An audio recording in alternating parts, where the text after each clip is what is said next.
اور دوسرے کے ٹوکرے میں پتھر رکھے. پہلا پتھر ناشکری کا، دوسرا پتھر شکایت کا، تیسرا پتھر حسد کا، چوتھا بڑا پتھر آخرت سے غفلت کا. ایک بڑا پتھر رکھا غیبت کا. اس کے بعد دونوں شاگردوں سے کہا دوڑو، وہاں تک جانا ہے تو. جو خالی ٹوکرے والا شاگرد تھا وہ تو آسانی سے پہنچ گیا، فطری بات ہے. دوسرا شاگرد گرتا پڑتا. استاد نے کہا کہ ایک ایک پتھر نکال پھینکو. جیسے وہ پھینکتا گیا رفتار بڑھتی گئی.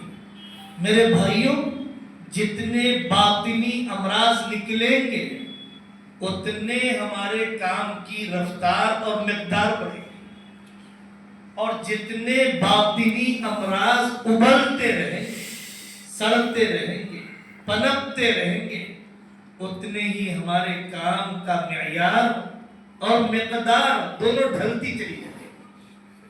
مجھے اور آپ کو اپنے مربی کی صحبت کے ذریعے سے، اپنے شیخ کی صحبت کے ذریعے سے ٹٹول کر دیکھنا چاہیے کون سا باطنی مرض مجھے پیچھے دھکیلتے جا رہا ہے.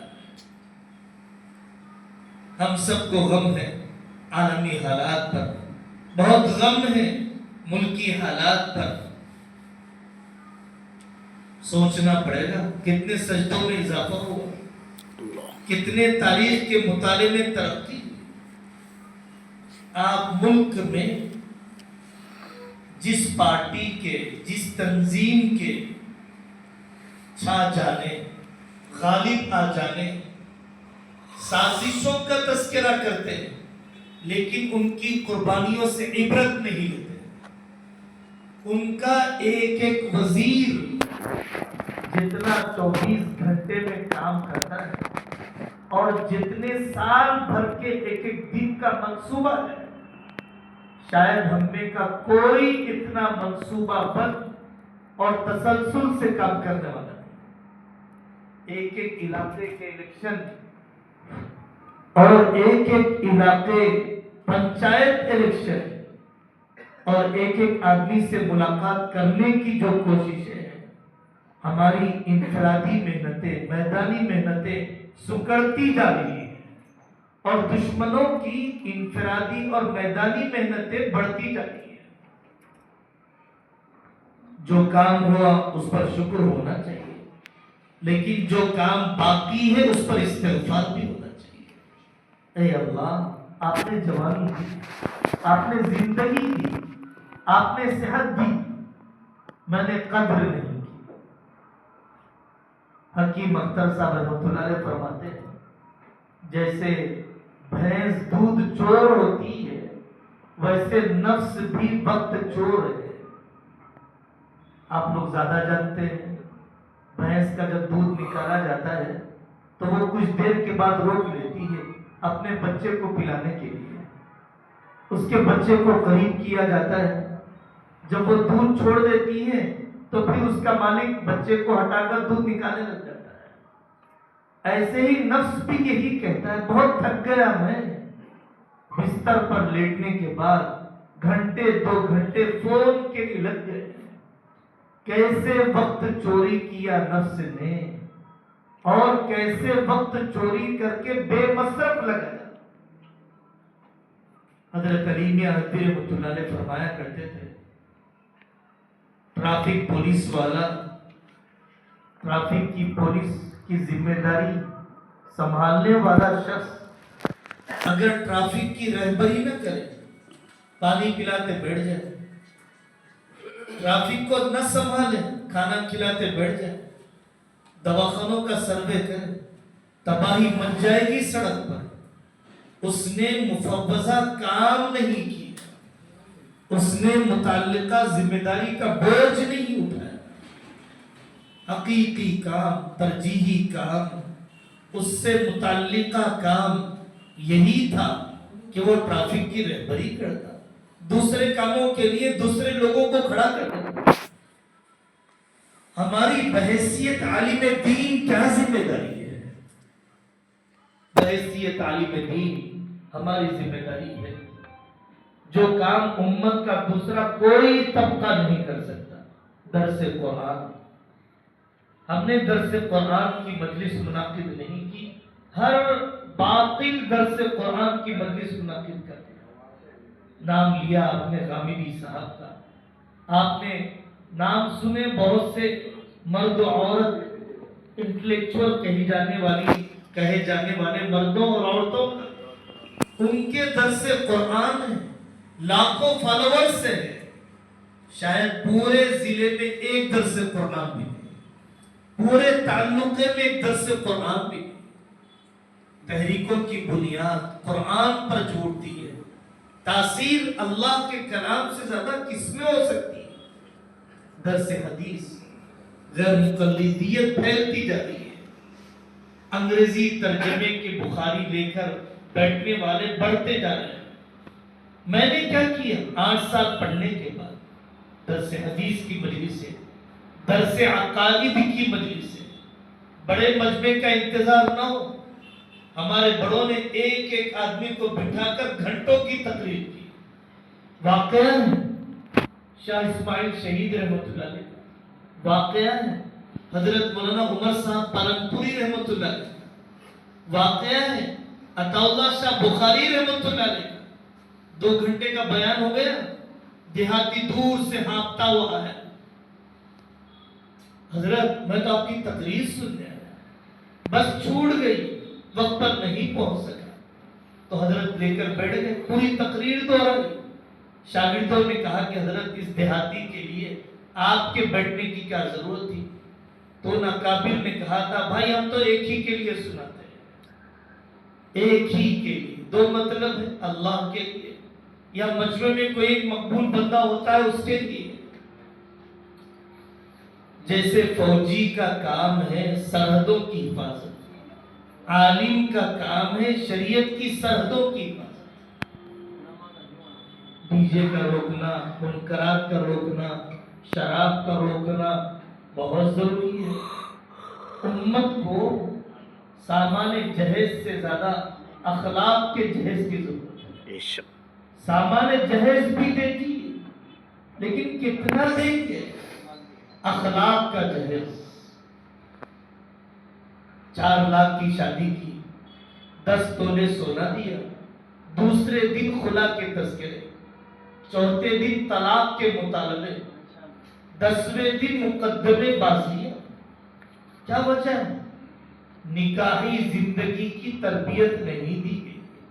میٹھی زبان، کچن سنبھالنا، بہو کو لے کر چلنا، داماد کو نبھانا، یہ نزاکتیں نہیں بتلائی گئی۔ ایک علاقہ ہے مدراس کے قریب میل بشارم کا، دوسرا علاقہ ہے بانم باڑی کا، ایک ملک ہے ملیشیا کا۔ ان علاقوں میں باقاعدہ شادی کورس کروایا جاتا ہے۔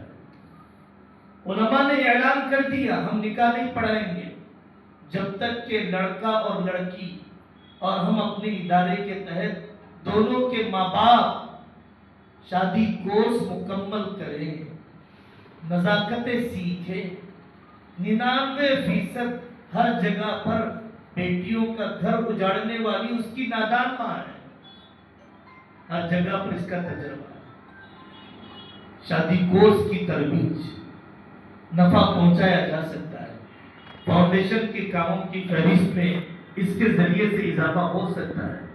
موسمی دین، موقع کی معلومات، محرم کا مہینہ، محرم کے آنے سے پہلے علماء کرام کی اتنی بڑی تعداد ہے، میں کتنی مجلسیں، کتنی گلیوں میں، کتنے مردوں اور عورتوں میں واقع شہادت کے اسباب، حضرت معاویہ کا مقام، اہل بیت سے محبت، اور اسی طریقے سے محرم میں کرنے نہ کرنے کے کام، سفر کے مہینے کا منحوس نہ ہونا، ربیع الاول میں سیرت کمپٹیشن۔ بھٹکل کا ایک علاقہ ہے جس کو حضرت علی میاں ندوی رحمۃ اللہ علیہ عالم اسلام کا مثالی گاؤں قرار دیتے تھے۔ وہاں پر کمپٹیشن رکھا گیا غیر مسلم بچوں کے لیے، غیر مسلم بچیوں کے لیے 25,000 روپے کا انعام، حضرت نبی پاک صلی اللہ علیہ وسلم کی سیرت لکھ کر لانا، سیرت کی اشاعت کا ایک طریقہ، بچوں نے حصہ لیا۔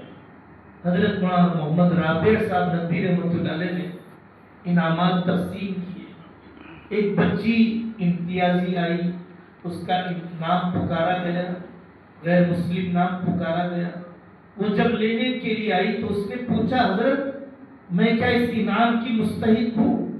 کمپٹیشن رکھا گیا تھا غیر مسلموں کے لیے، میں لکھتے وقت نام مسلم تھی، اب میں مسلمان ہو چکی ہوں، کیا میں اس انعام کی مستحق ہوں کہ میں قبول کروں؟ مستحق نہیں ہوں تو چھوڑ دوں، کسی اور کو دے دیا۔ ایسے دسیوں واقعات ہیں۔ ہمارے علاقے میں جمعیت علماء ہند کا ایک شعبہ وقار آباد میں کام کرتا ہے، کوئز کے نام سے ہزاروں بچوں کو بلا مبالغہ ربیع الاول میں اس قسم کی ایکٹیویٹی کرائی جاتی ہے۔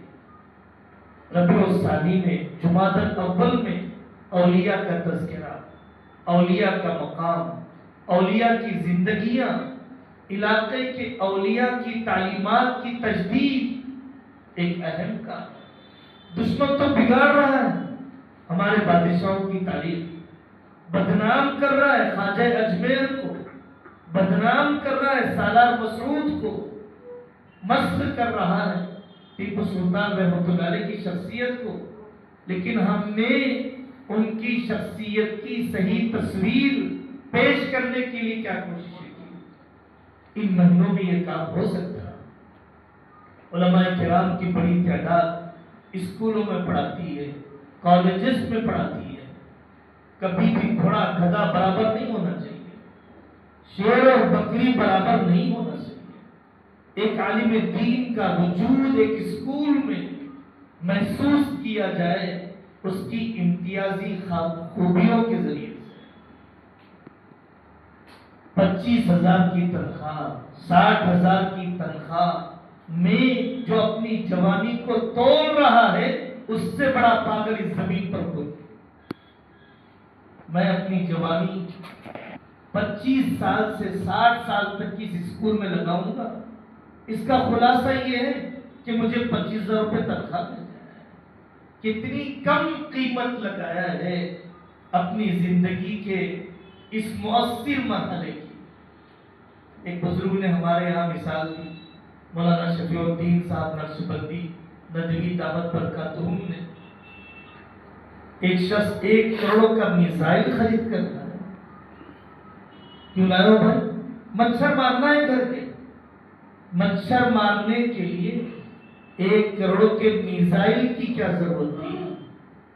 مچھر بتی خرید لیتے، 150 روپے کا الاؤٹ خرید لیتے، کام اس سے بھی چل سکتا۔ 25,000 کے لیے جوانی نچوڑنے کی کیا ضرورت تھی؟ دینی خدمات کے چھوڑنے کی کیا ضرورت تھی؟ کتنا گھٹیا کم درجے کی قیمت طے کر رہا ہے یہ شخص اپنے عمر کے اس مرحلے کے ذریعے سے۔ بنگلور میں حضرت مولانا طلحہ صاحب نقشبندی دامت برکاتہم بڑے عالم دین ہیں، انہوں نے محلے کے محلے نشہ سے خالی بنا دیے، شراب مکت بنا دیے، نوجوان طبقے کو استعمال کیا۔ ہمارے ساتھ نوجوانوں کی ایک ٹیم ہونی چاہیے، افراد سازی، رجال سازی۔ تنہا ہم کام نہیں کر سکتے، مرے تو آدمی قوموں کو کھڑا کر کے مرے، مرے تو بستیوں کو کھڑا کر کے مرے۔ افراد سازی کیسے کی جاتی ہے؟ دل کیسے جیتے جاتے ہیں؟ ہم نے علماء کا مقام تو سنا،